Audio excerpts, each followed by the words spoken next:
Les mots fantômes est un livre de littérature pour adolescents et il a pour auteur David Moité. Mais c'est qui David Moité? David Moité est un professeur d'EPS. Mais c'est un professeur d'EPS ou un écrivain? Attends, laisse-moi terminer. Donc, comme je le disais, David Moité est un professeur d'EPS, né en 1977 au Mans. Mais pourquoi tu mets cette image-là? C'est la seule qu'on a trouvée. Bon, d'accord. David, il va se rendre compte en 1999 lors de ses études qu'il aime écrire des histoires et qu'il le fait bien. C'est déclic qu'il arrive lors d'un cours où il fallait écrire la suite d'une histoire. Il l'écrit si simplement, comme si c'était une évidence.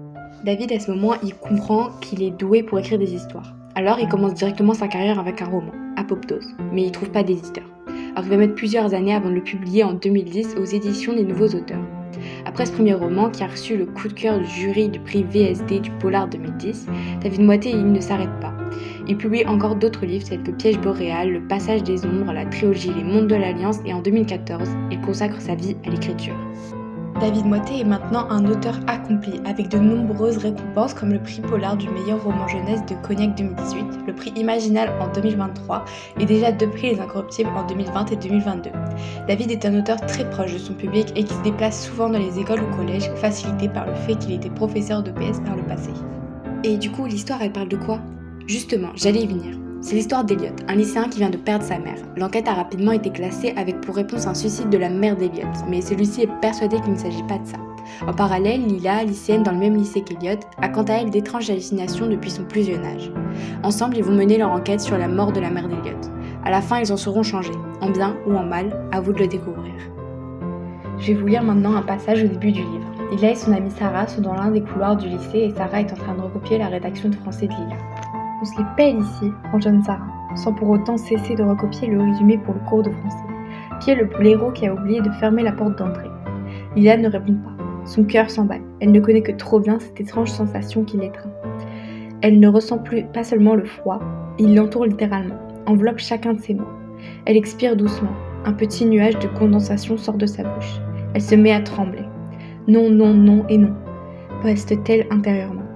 Elle scruta le couloir, redoutant le moment inévitable où cela arrivera. Une silhouette, derrière les casiers. Elle avance dans leur direction. Il s'agit d'une femme, la quarantaine, des yeux noisettes, à un visage aux traits harmonieux. Lila prie pour que cette femme soit une nouvelle prof qu'elle ne connaît pas. Mais la femme la dévisage. Son regard est triste, tellement triste. Elle se déplace lentement, droit vers Lila. Elle s'immobilise à quelques centimètres. Ses lèvres se mettent à bouger, tout doucement, puis de plus en plus vite. Ça recommence.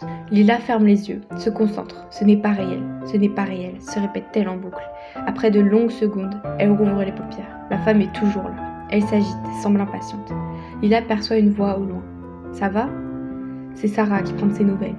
Mais Lila ne parvient pas à se détacher de son échange muet avec l'inconnu. Elle ressent sa douleur, sa peur, sa colère. La femme est très énervée ou désespérée. C'est difficile à dire. Elle s'est encore rapprochée. Elle hurle maintenant. Mais Lila n'entend rien, pas le moindre son. Elle recule, affolée, se prend les pieds dans son sac de cours. La femme ne la lâche pas. Lila sait qu'elle ne pourra pas s'enfuir. C'est impossible. Elle se laisse tomber à genoux, les mains devant les yeux et tente de toutes ses forces de repousser le froid et le désespoir qui l'engloutissent. Le temps s'étire, se dilate. Lila ne sait plus où elle est. Elle a mal, très mal, trop mal. Lila, ça va? Lila ouvre péniblement les yeux. Sarah est juste devant elle. Elle lui tient les mains. Lila prend peu à peu conscience de l'attroupement qui s'est formé autour d'elle. Et merde, murmure-t-elle. J'ai encore fait une crise? Oui, souffle Sarah. Ça a duré longtemps? Assez. Lila ressent l'embarras de son amie. Je me suis donnée en spectacle. Tu as crié, pleuré et tu te balançais d'avant en arrière. C'était un peu flippant. Fais chier, ils vont tous penser que je suis cinglée. Sarah ne se donne pas la peine de démentir.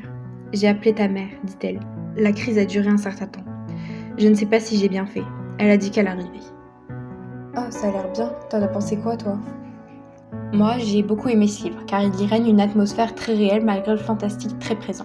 Le sujet abordé est dur, mais on retrouve beaucoup d'amitié et peut-être un peu de romantisme aussi. Le langage utilisé est courant et facilement compréhensible. Les personnages sont plutôt réalistes, même si leurs réactions sont parfois étranges.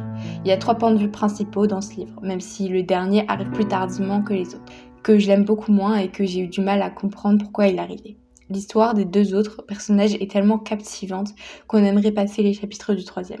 En bref, j'ai vraiment été intéressée par ce livre. Il m'a captivée car il parle de sujets qui sont loin d'être abordés dans tous les romans. Je le trouve original et changeant.